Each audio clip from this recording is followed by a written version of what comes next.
Bom, gente, bom dia, bom dia, bom dia, bom dia. Ainda tem gente entrando. Felipe, tu me avisa, senão eu vou adicionando aqui as pessoas. Sejam muito bem-vindos e bem-vindas ao nosso primeiro webinar de remuneração desse ano. Pessoal, escrevam aqui no chat, tá? Qualquer dúvida. E aqui tá tudo ok, tá? Antônio, meu querido, muito obrigada. Seja muito bem-vindo e obrigada por aceitar o convite para participar aqui do nosso webinar. Uma pessoa que eu sou parceira há muito tempo, né? Desde o ano passado, uma pessoa que eu admiro muito, muito, muito e que traz aí muitos insights na área de remuneração. Bom dia, Carol. Bom dia a todos. Um prazer estar aqui com vocês. Meu nome é Antônio Linhares.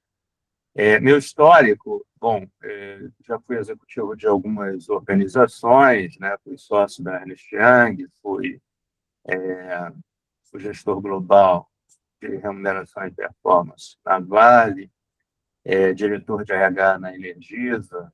Peguei todo aquele boom de telecomunicações no início dos anos 2000, né? Foi da Tele, Claro, Interlig, Oi, fiz o startup da Conta, uma experiência bem interessante, né? Dentro do meio corporativo. É, Passei também pela Coca-Cola e a Wilson Sons, né? Que é um grupo de logística marítima. Hoje eu sou professor da Fundação Getúlio Vargas, do IBMEC, atuo também em coordenação técnica de cursos na Fundação Dom Cabral, conselheiro de algumas empresas, mentor. Esse é um pouco de mim, né? Então, sempre estive aí envolvido com as temáticas de remuneração, dos 30 anos de experiência, pelo menos 28 foram dedicados à remuneração. Fui conselheiro global da World at Work, né, que é a Associação Mundial de Remuneração. E é um prazer aqui estar com vocês e a gente trocar essas ideias, né? Realizar esse bate-papo sobre as tendências, o que está acontecendo aí nesse mundo de remuneração. Vou ter o prazer agora de abril estar no congresso da World at Work novamente. Certamente muitas coisas vão pintar por lá, né? O que tem se falado muito não se fala só de pay for results, hoje se fala muito de pay for skills. Então, certamente eles vão abordar bastante isso. Mas é isso, Carol. Isso. Estamos aí.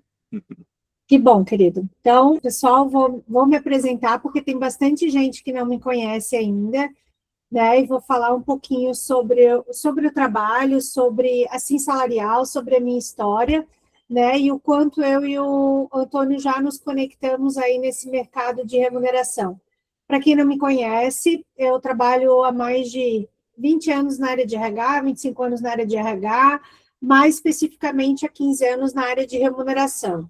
A área de remuneração sempre foi a minha paixão, né? Tanto que lá em 2010 eu desenvolvi já um sistema de pesquisa salarial que ajuda a trazer dados do mercado. Eu sempre acreditei que sem dados, sem ter informações confiáveis, nós não conseguimos tomar decisões estratégicas, principalmente relacionadas à remuneração.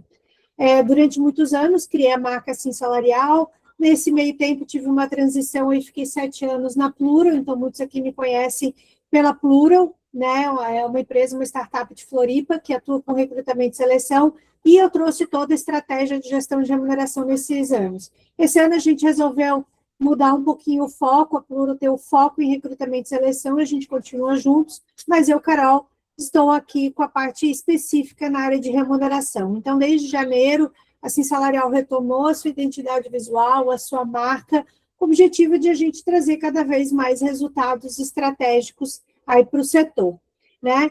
E essa conexão com o Antônio, ela vem de muitas sinergias, né? Muito propósito, né? O ano passado, eu e o Antônio, a gente trocou muito sobre o propósito da área de remuneração, o que nós acreditamos, tanto eu fazendo, né? Fiz muito tempo mestrado em gestão por competências, o Antônio tem algo que eu acredito muito no Pay for Skills, e assim a gente conseguiu né, nos conectar para trazer conteúdos cada vez mais valiosos para vocês.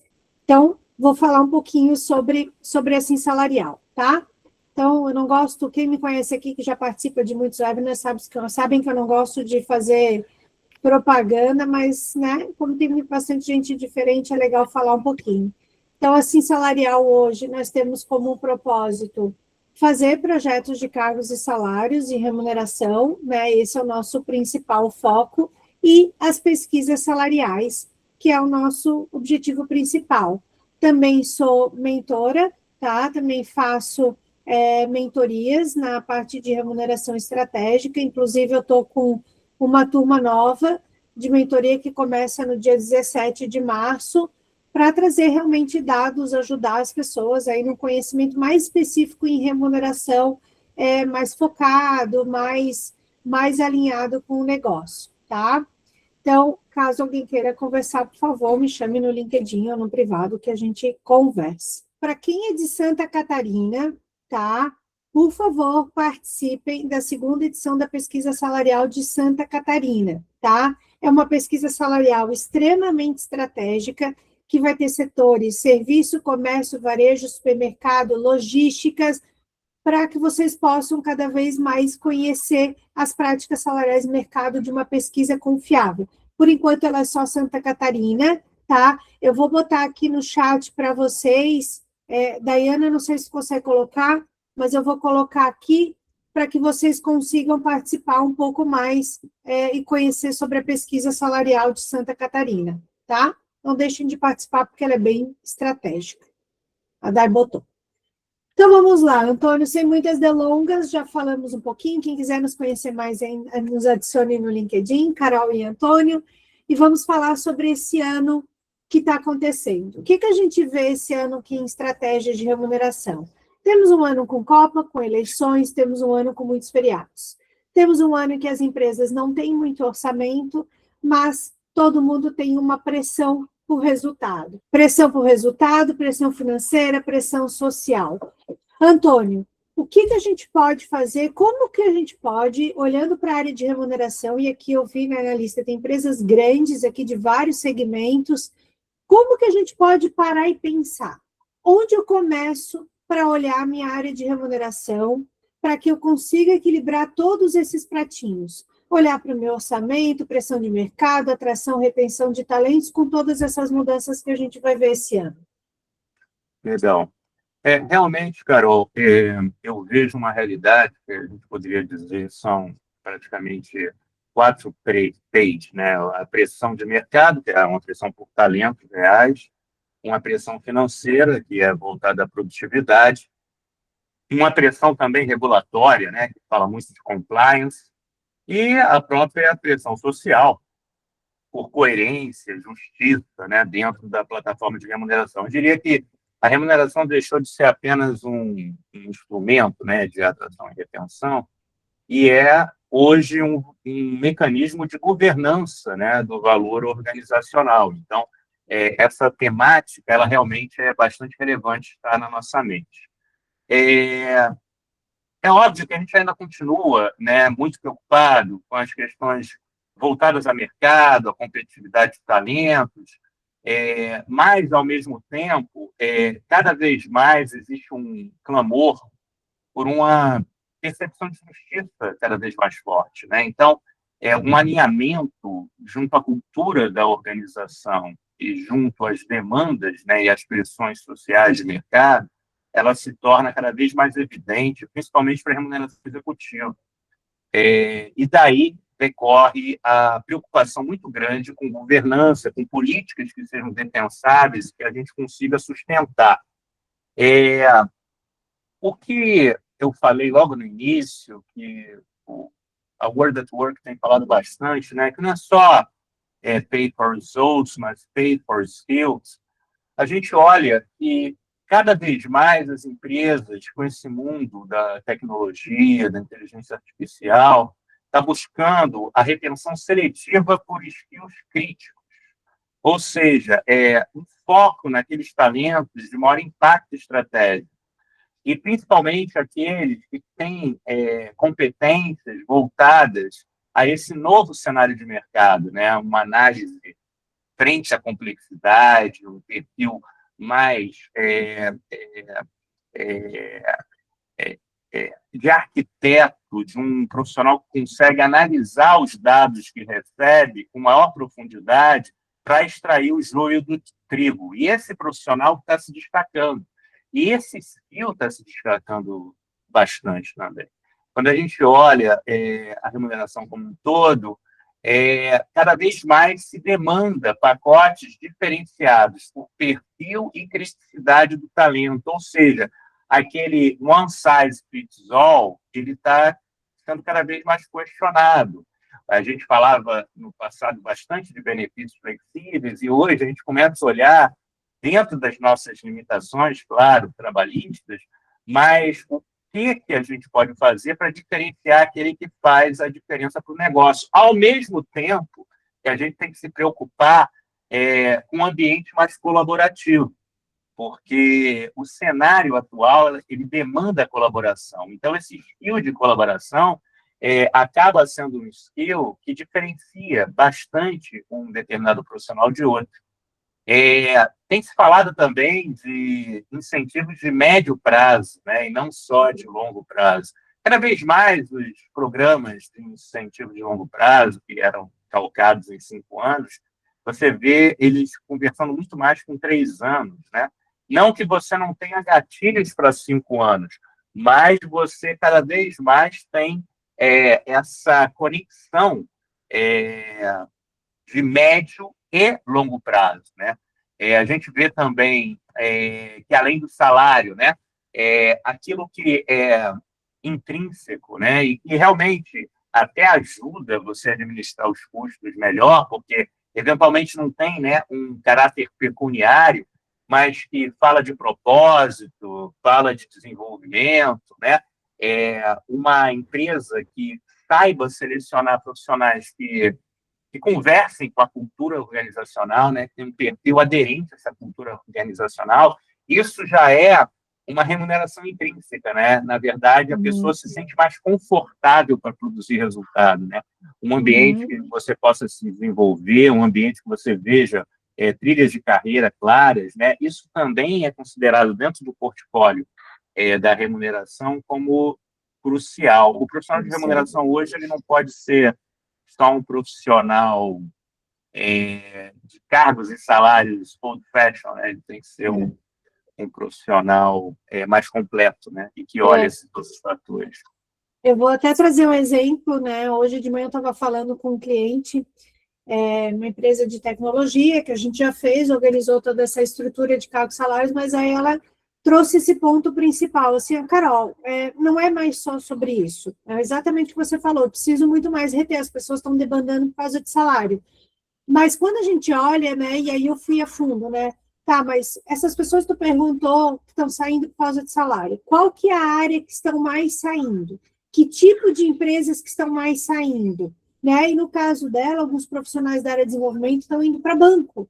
Então, uma empresa de 100 colaboradores de tecnologia, que as pessoas estão saindo para ir para a área de desenvolvimento, num banco, em que um vale alimentação de 800 vai para 3.000, em que tem metas, PPLR, remuneração variável muito mais agressivas às vezes, e que isso importa onde ela está perdendo. Então, não é só sobre olhar para a tabela. Como ela falou, a gente olha a tabela, né, referência salarial de mercado e tal, ok. E aí eu trouxe muito isso para ela. É um conjunto, a gente não consegue olhar isso só para cargo de salário, só para tabela, só para referência, só para aquele salário, só para aquela localidade. Eu preciso olhar toda a estrutura, todo o diagnóstico, total rewards, olhar variável, olhar tudo para daí sim. Qual que é a especificidade? Aí ainda ela me trouxe isso, né, Antônio? Alguns cargos, eles são muito técnicos específicos, não é tão fácil atrair no mercado. Então, por que eu vou pagar mediana, se eu já sei que ele é específico, que eu preciso pagar mais, né? Então, eu queria que tu trouxesse um pouquinho, né, isso desse lado, né? A remuneração, ela não é mais genérica, ela não é mais pautada em uma informação, mas em várias. Mas e como que a gente, todo mundo que está aqui ansioso por esse conhecimento mais prático, né? Por onde você diria que as pessoas têm que começar a olhar para essa remuneração total aí e não ser mais só cargos e salários. Você não pode olhar só para aquela característica extrínseca, que é salário, benefício, remuneração variável de curto, médio e longo prazo. Você também tem que se entender como um profissional que colabora até com as necessidades de maior transparência da sua prática de remuneração. Muitas vezes, a gente trabalha ainda, lamentavelmente, dentro de uma caixa, separado dos outros subsistemas de RH. E cada vez mais o que a gente percebe é que a transparência salarial, o quanto você explica, né, da sua plataforma de remuneração para o outro, isso também é um ganho intrínseco, porque o outro muitas vezes sai da sua organização e vai para determinada outra organização, porque ele não conhece o pacote de benefícios direito. Quanto mais na base da pirâmide está o colaborador, mais ele é ligado no salário base. Depois, ele vai ligando mais para o benefício, a posteriori para a remuneração variável. Chega em determinado nível e só isso não é compensatório, ele quer outros aspectos também. Mas não só os profissionais desse determinado nível precisam acesso a esses outros aspectos. Os profissionais, desde o seu momento inicial, com maior transparência, eles conseguem transitar com muito mais propriedade no que a empresa oferece.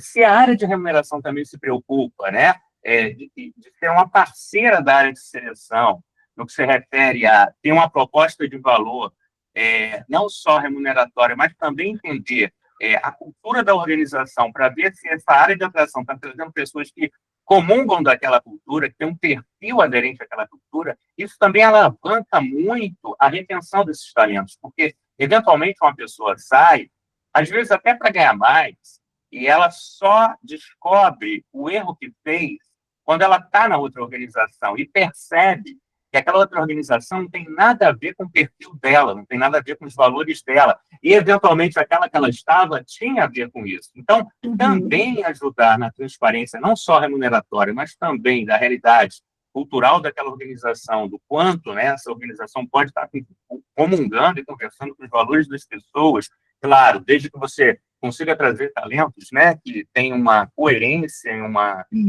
fit, né, com essa cultura.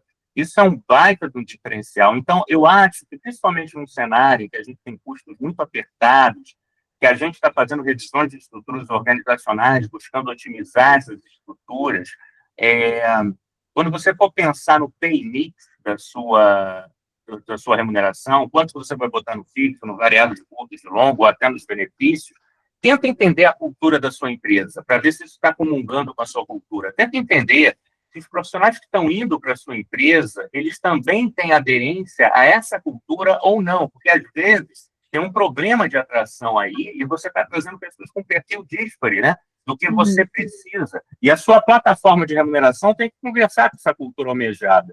Pensa também se o seu variável ele está consistente com esses valores da cultura, se ele está consistente com o pay mix que você falou, se as metas elas estão conversando bem, né, com esse variável também de curto ou de longo prazo. Se você está trabalhando numa área, por exemplo, numa mineradora, é óbvio que você tem que pensar nas questões que envolvem sustentabilidade. Será que você, além de um Total Shareholder Return, que é um retorno ao acionista, num programa de longo prazo para executivos, não poderia ter também métricas ESG? Elas poderiam estar conversando, né, com essa preocupação organizacional frente à sustentabilidade, né? Então, todos esses mecanismos da plataforma de remuneração, às vezes, sem você mexer no grau de agressividade dela, mas o quanto ela conversa com a estratégia da sua empresa, com a cultura da sua empresa, e o quanto aderentes estão esses profissionais a essa cultura, você consegue criar uma plataforma que é uma plataforma que comunga com tudo isso. E se você não for transparente, esses profissionais vão embora. Eu já vi tantos profissionais que, até operadores de empilhadeira, que saíam de uma empresa para outra por causa da remuneração fixa, porque eles não conheciam a plataforma como um todo. E, às vezes, eles só se apercebiam que tinham entrado num plano médico bem inferior ao plano médico que eles estavam inicialmente, quando ele ingressava na outra organização. E aí eles viam que o salário a mais que ele ganhou não pagava o ganho que ele tinha com o plano médico na empresa anterior, né? Quantas pessoas se sentem com algemas de ouro em alguma empresa porque ganham bem, mas aquela empresa não conversa com seus valores, né?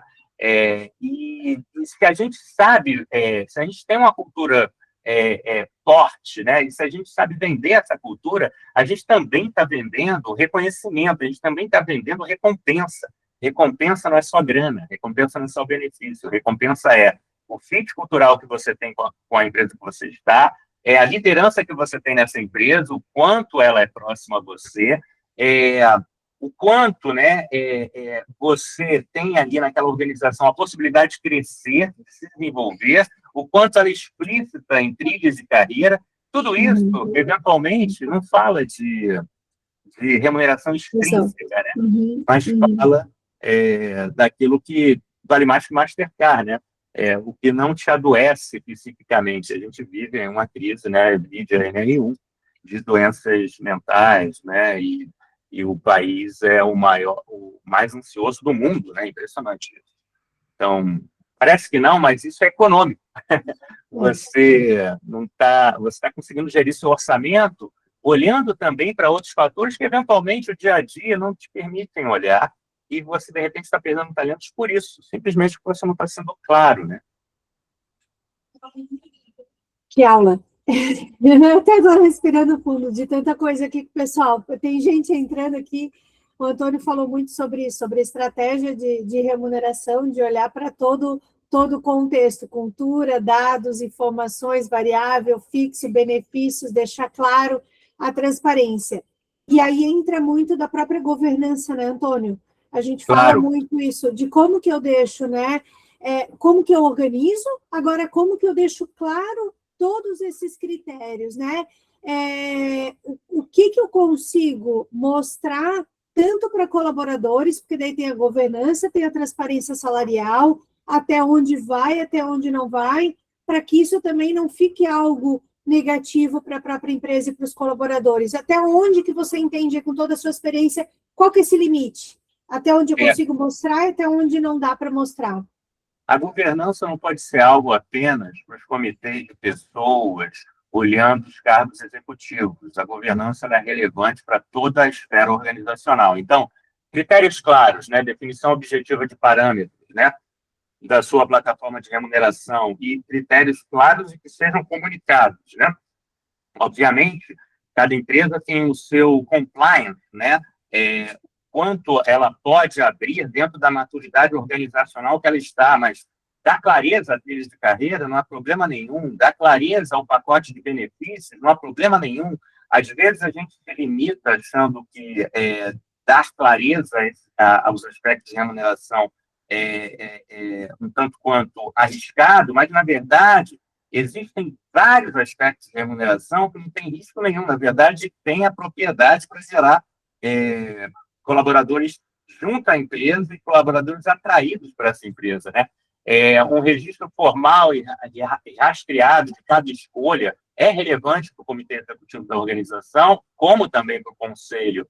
Uma coerência com a estratégia, né? Um alinhamento entre essa remuneração e a direção da organização também é por demais relevante.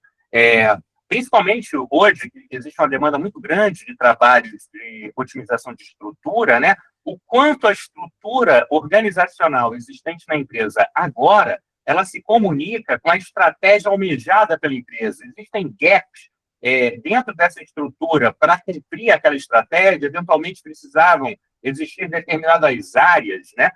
Que poderiam alavancar algum objetivo estratégico, e essas áreas não existem. Ao mesmo tempo que outras áreas estão superdimensionadas e, eventualmente, elas não precisavam estar com esse superdimensionamento. Eventualmente, você conseguiria reduzir de um lado para poder somar a outro, mantendo o mesmo custo. Então, será que a gente está fazendo o right sizing estrutural à luz da estratégia, né, com alinhamento da estratégia? Será que nosso pacote de pay mix, ele a nossa empresa é uma empresa, digamos, que seja uma empresa mais agressiva ao mercado, será que o nosso PMI, a remuneração variável dentro desse PMI, conversa com essa agressividade, ou ela ainda está na mediana ou abaixo da mediana, né? Não é só trocar custo fixo por custo variável, mas esse custo variável, conversar, né, com a estratégia para que você encare esse custo como investimento, né?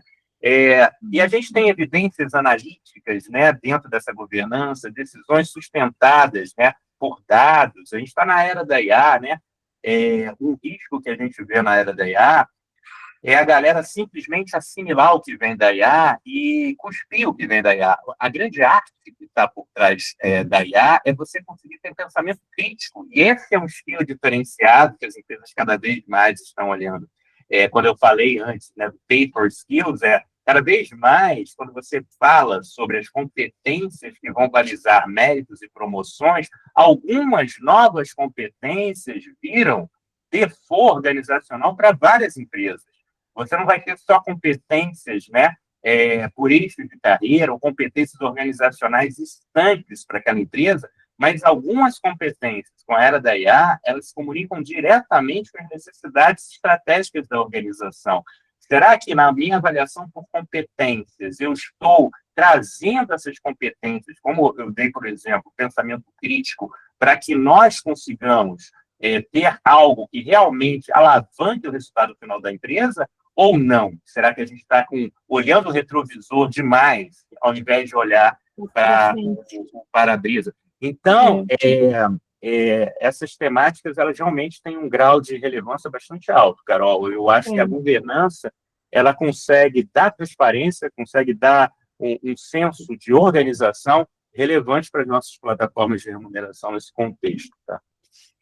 Falando ali um pouco de IA e Pay for Skills, né? A gente já conversou bastante, eu e o Antônio, sobre isso, né? E existe, né, Antônio, assim, empresas bem organizadas, evoluídas em toda essa estratégia de remuneração, e empresas que ainda não têm o básico das suas descrições, das suas atividades, das suas competências.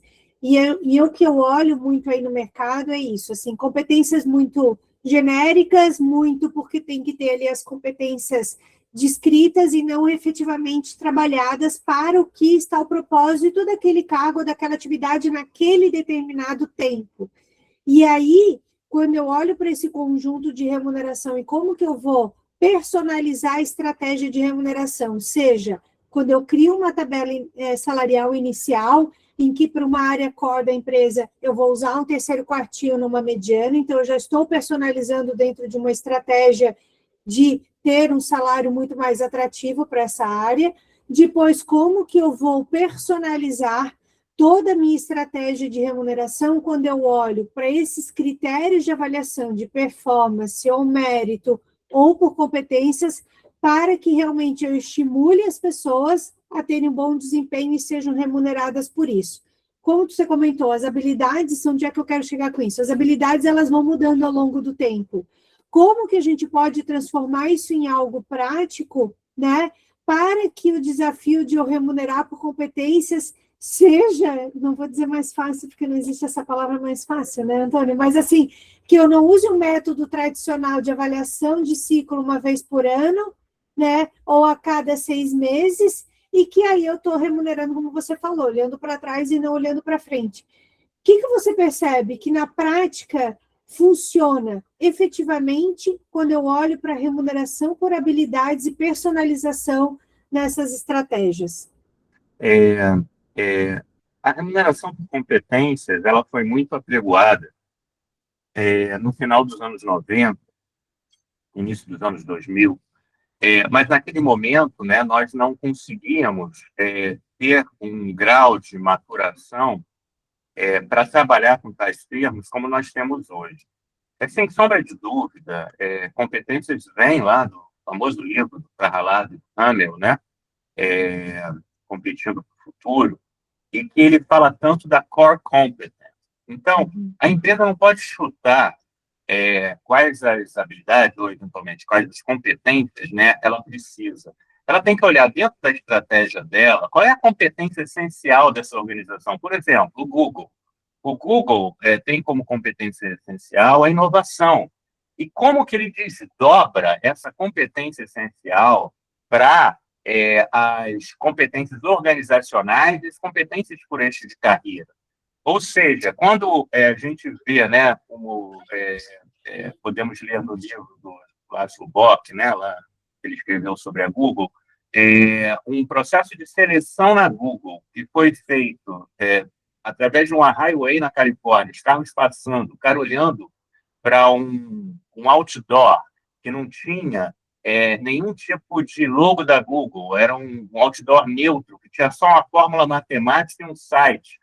E o indivíduo passando na highway rápido tinha que ter um pensamento rápido, tirar uma foto daquilo, ele tinha que chegar em casa, resolver a equação que estava ali, né, na foto que ele tirou, entrar no site. O site ia falar qual é a resposta da equação, ele ia responder, e o próprio site ia dizer: parabéns, você acaba de passar na primeira etapa do processo seletivo da Google. A Google não queria saber naquele momento se você falava inglês, francês, alemão, se você era engenheiro ou não. Ela queria saber se você tinha o perfil da Google. Ou seja, um cara inquieto, um cara rápido, um cara com base numérica forte, um cara curioso. Era isso que a Google queria. A segunda etapa é que ela ia separar as pessoas. Perceba, esse cara que fez esse processo seletivo, ele tinha a core competence da Google, que é a inovação no sangue. Ele não ia botar simplesmente a vaga no LinkedIn. Ele fez uma coisa completamente disruptiva para pegar aqueles profissionais que eram disruptivos e que tinham a ver com a cultura Google e que iam se identificar com aquela cultura. E isso era a primeira parte. A segunda parte vinha a remuneração extrínseca. Então, percebe, é importante para você desenhar um programa de competências coerente, você entender qual é a estratégia da sua organização, qual é a estratégia crucial da sua empresa, qual é a competência essencial dessa empresa. Aí você vai conseguir desdobrar com propriedade as competências organizacionais à luz dessa competência essencial e, por fim, até você ter competências por eixo de carreira. E aí você vai conseguir avaliar essas competências e dar mérito e promoção à luz dessas competências. E, na atualidade, essas competências organizacionais perpassam, sim, aquele pensamento crítico que eu falei, e que é tão necessário para a era da IA. A gente tem que se perguntar sempre: poxa, por que eu pago esse valor? Né? Qual é a lógica de mercado e lógica interna que sustenta esse número que eu pago? E ele tem que estar calcado em skills que fazem a diferença para a estratégia da sua organização. E não podem sair out of the blue, né? Ou com avaliação comportamental, que eventualmente não tem um link direto, né, com essas competências, ou com uma avaliação que foi, as competências foram definidas totalmente pela área de RH, sem um alinhamento com a área de estratégia da empresa. A gente precisa de um critério para sustentar a nossa decisão remuneratória, um framework, né, com dados claros de referência. A gente precisa saber como essa decisão de um aumento, de uma promoção foi tomada, quais são, né, os critérios envolvidos nessa tomada, e eles perpassam essas competências, esses skills, essas habilidades. A gente precisa explicar isso para os empregados, mais uma vez, né, e também para os investidores. A gente tem que ter uma narrativa clara e defensável para todos os públicos. Não adianta só a gente ter uma plataforma alinhada com o mercado, quando, na verdade, essa plataforma não é comunicada. A gente, sim, se tem uma empresa mais agressiva, como eu falei no exemplo anterior, a gente vai ter, talvez, uma remuneração fixa na mediana para tocar custo fixo por custo variável, e no custo variável tem um terceiro quartil, um P90, mas a gente tem que ter a narrativa disso, até para uma reunião de conselho, isso ter a clareza necessária para você conseguir fazer a diferença, né? E quando você joga no variável, né, obviamente, você acaba tendo ganhos, né? Você só ganha se a empresa ganhar também. Então, isso dentro do balanço, né, do trade-off de custos e oportunidades é ótimo, né? Então, não adianta a gente ter um discurso de meritocracia sem métricas claras, né? Quando o desempenho, né, não é medido de forma consistente. Não adianta você ter um discurso de equidade sem dados, né? quando a igualdade é prometida, mas não é monitorada. Não adianta você ter um discurso de cultura sem reflexo na remuneração, percebe? O intrínseco acaba saindo no extrínseco, né? Quando os valores declarados não se traduzem nas decisões salariais, você tem uma falta de coerência interna, e as pessoas percebem isso. Então, eu acho que é um pouco por aí, Carol, que você consegue pensar numa remuneração por skill mais bem embasada e mais bem amarrada. Eu não sei se eu fiz claro, né? Eu tentei. Não. Não tem, não. É que precisa, né? De alguma forma, isso a gente traz lá, como a gente já conversou. Lá atrás falava de remuneração por competências, veio pandemia, que competência nada, queremos entrega, resultados aqui todo mundo, porque estamos crescendo, dobrando o número, os salários aumentaram, os níveis de senioridade, todo mundo de repente virou para sênior do nada, sem ter nem competências, atividades, requisitos, virou aquela bagunça. Vieram muitos layoffs, falando mais desse setor, e tudo mudou. E aí agora, né? Então, assim, a gente passa por todas essas ondas, e é onde a área de remuneração ela tem cada vez estar mais conectada. É o mercado, é o momento, a inflação, é todo o crescimento da empresa, o setor que a gente atua, a localidade, né? Então, não adianta, um básico do básico, não adianta ter uma estratégia de pagar uma remuneração local, se hoje eu contrato pessoas de outros estados ou de outros lugares. Então, existe esse básico dessa conexão de todos esses pontos para que, sim, né, a estratégia ela esteja cada vez mais alinhada. E eu tente, de alguma forma, sair desse intangível, desse lado subjetivo, mas para mostrar todos esses caminhos de uma estratégia que, na verdade, ela é contínua, né? A remuneração ela é contínua, ela tem que estar ali, num comitê, ela tem que estar sentada com o CEO, ela tem que ser olhado para tudo isso, não é um processo pequeno dentro da área de gestão de pessoas, ela é muito mais que isso, porque para mim, né, sempre foi, ela conecta todos os outros subsistemas, como o Antônio falou, conecta com cultura, conecta com desempenho, performance, conecta com recrutamento e seleção, conecta com entrevista e desligamento, com programas de desenvolvimento. Então, ela bem construída, ela dá subsídio, uma base para todos esses processos, né, Antônio? E depois, assim, pode falar. Não, desculpa. Essa conexão, ela não tem que ser só com os subsistemas de RH, tá? O profissional de remuneração tem que ser parceiro também da área de estratégia, o profissional de remuneração tem que ser um parceiro muito forte da área de gestão, da área financeira, ele tem que conhecer também dessas matérias, ele tem que conhecer da operação, ele tem que ir para campo. Muitas vezes, o profissional de remuneração, ele fica dentro do seu escritório e tentando identificar qual é a melhor experiência do colaborador do escritório. Isso não rola. Você só consegue entender a melhor experiência do colaborador se você fala com o colaborador e escuta o colaborador. Então, se eu fosse quebrar, né, um modelo de remuneração 2026, em alguns pilares, eu diria, o pilar 1 é inteligência de mercado, né, benchmarking, analytics, IA, sendo um copiloto, não o seu piloto, mas um copiloto, né, seu dentro desse processo, porque a IA não vai substituir as pessoas, mas as pessoas que usam IA irão substituir aquelas que não usam. Então, o pilar 1 está na inteligência de mercado com benchmark analytics e o uso da IA, que perpassa quase todos os pilares. O pilar 2, eu diria que está na governança clara de políticas e comitês, né? O pilar 3, na arquitetura de incentivos, no curto prazo, no longo prazo, né? Na arquitetura que pode gerar mais produtividade alinhada com a estratégia e a cultura da empresa. E um pilar 4, eu falaria que está na experiência do colaborador. Muitas vezes a gente fala de experiência do colaborador no onboarding, a gente fala de experiência do colaborador no outboarding ou na experiência do colaborador em programas de desenvolvimento, mas em remuneração é importante também, por isso da transparência, de deixar a remuneração clara.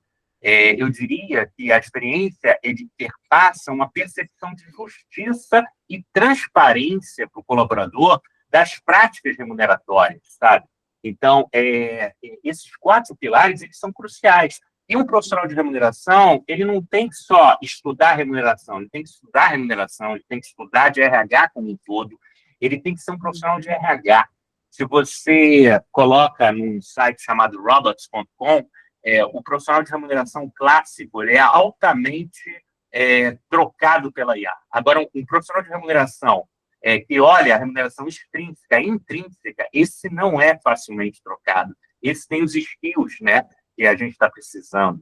Então, para você conseguir gerar esse diferencial, pensar nesses pilares eu acho que é bem relevante. E ao pensar nesses pilares, você consegue controlar melhor seu orçamento, né, à luz da estratégia. Ao pensar nesses pilares, você consegue trabalhar justiça, né, e justiça equitativa, né, principalmente quando a gente fala de equidade, né, a temática é tão forte, né, desde o ano passado, retrasado, em remuneração, e você consegue falar de skills, né, que é o pay per skills. A gente vive num mundo muito bipolar.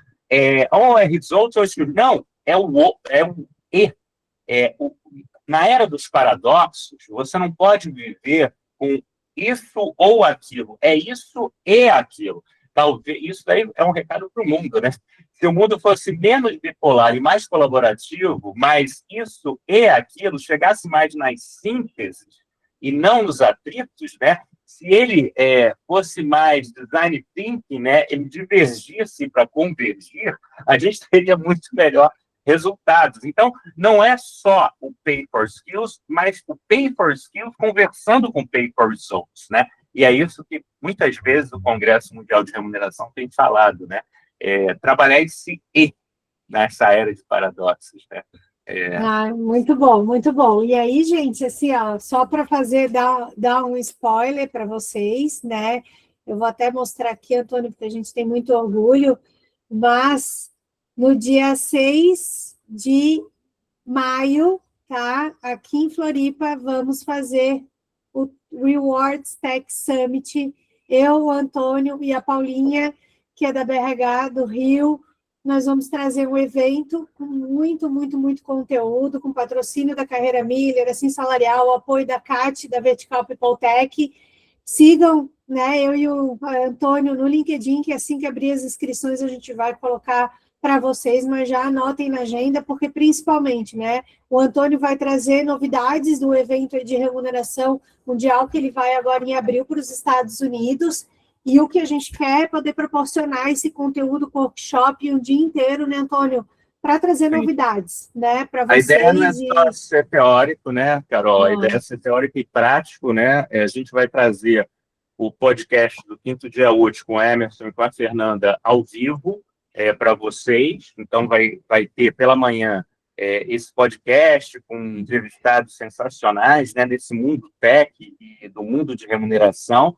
E à tarde a gente vai dividir em alguns workshops para a gente meter a mão na massa, né, e construir algumas soluções em conjunto. Então, eu acho que vai ser bem legal, né? Vai ser bem legal, bem legal. Quem não é de Floripa, gente, por favor, venham, né? Já se organizem antecipadamente, porque vai ser um dia legal, vai ter almoço, vai ter um monte de coisa boa aqui com a gente. E eu não gosto, Antônio, eu tenho uma prática aqui no meu webinar, por mais que eu tenha começado um pouquinho atrasado com os problemas técnicos, eu não gosto de passar do horário, porque eu acho muito ruim quando as pessoas se programam e aí a gente não consegue encerrar. Mas eu sempre deixo aqui aberto para dúvidas, para perguntas, para colocações aqui, pessoal, porque, né, sempre foi um bate-papo, eu sempre proporcionei em todos, né, quem já participou, um bate-papo para que fique algo informal mesmo, de trocas aqui para ajudar vocês. Então, quem tiver aí perguntas para o Antônio, né, quem quiser trazer algum exemplo, alguma colocação, alguma dúvida, fiquem à vontade, gente. Carol, antes das dúvidas, só fechando, eu acho que a gente tem que sair de um contexto de administração salarial, que é só foco em processo, em tabela, em inconformidade operacional. Isso é relevante, mas na pirâmide Maslow, está na parte da base da pirâmide, no fisiológico, né, que tem que existir, mas a gente tem que passar a pensar numa arquitetura estratégica de valor, tá?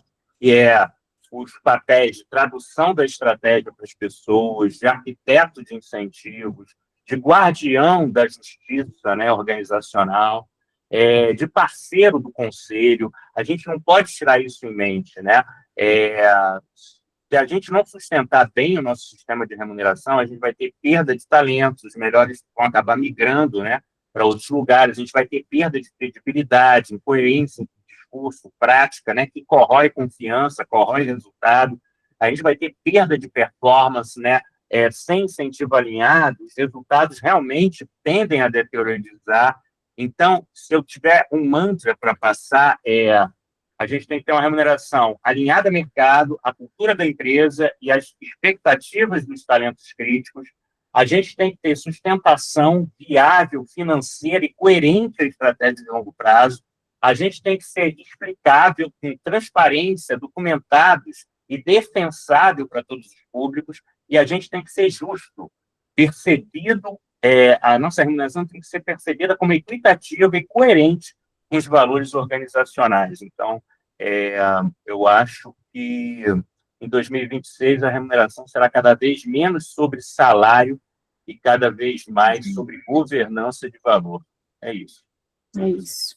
É isso, gente. Uma dica de ouro aqui do Antônio, né, que tem muita experiência na área, né, Antônio? Hoje faz parte de conselho de várias empresas, né? Dá para a gente ficar o dia inteiro O conversando. dia inteiro, sobre, né? o dia inteiro, gente. É bem interessante. Mas curiosidades aqui, daí quem quer trazer algum ponto que a gente não trouxe, né? Porque o que o Antônio trouxe, o objetivo, né, do webinar é olhar para tendências, é olhar para esses novos processos, né? Governança, clareza, todos esses pilares que o Antônio trouxe, de inteligência, de arquitetura de incentivos e de experiência do colaborador, né? E principalmente Pay for Skills, né? Acho que é o grande desafio de a gente combinar aí as avaliações de performance com competências para poder valorizar realmente aqueles talentos que a gente precisa, né? E sempre fui muito contra esse leilão da mão de obra, né? Paga mais para reter, vou aumentar teu salário para que você fique e não saia, mas ainda é uma prática muito comum. Ainda acontece muito por não ter uma estratégia estruturada, né, de remuneração para que a gente não fique sempre à mercê dos colaboradores, mas sim que eles possam ter clareza e uma trilha de carreira também de possibilidades. E é importante olhar para essas competências sempre argumentando se elas permanecem as mesmas e se elas ainda estão se comunicando com a competência essencial da empresa, etc., né? Porque o mundo gira, né? E até as próprias competências mudam essenciais da empresa. Quando a gente fala de startup, muda. Muito. Então, elas estão mudando demais. Assim, claro que a gente vai olhar para uma Vale que tem uma estrutura, né? Sejam supermercados, às vezes, que já tem uma estrutura mais estável, mas mesmo assim, né? Eu vejo muitos movimentos de empresas tradicionais, conservadoras, olhando para os seus processos, olhando para a IA e realmente mudando o perfil desses colaboradores e atraindo de outros lugares, não só mais do mesmo. E esses momentos das empresas, acho que são muito importantes para a gente poder pensar no PMix, né? Você falou de startup. Startup vai jogar muito no variável de longo prazo.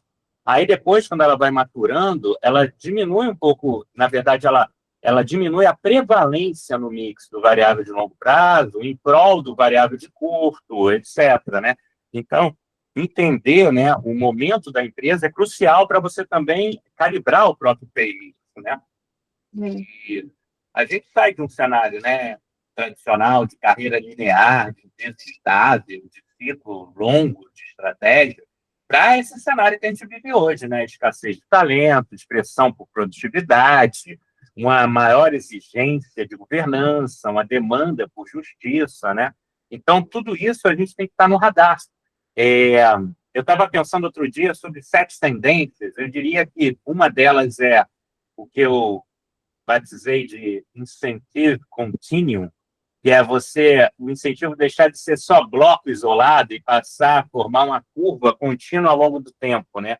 Você tem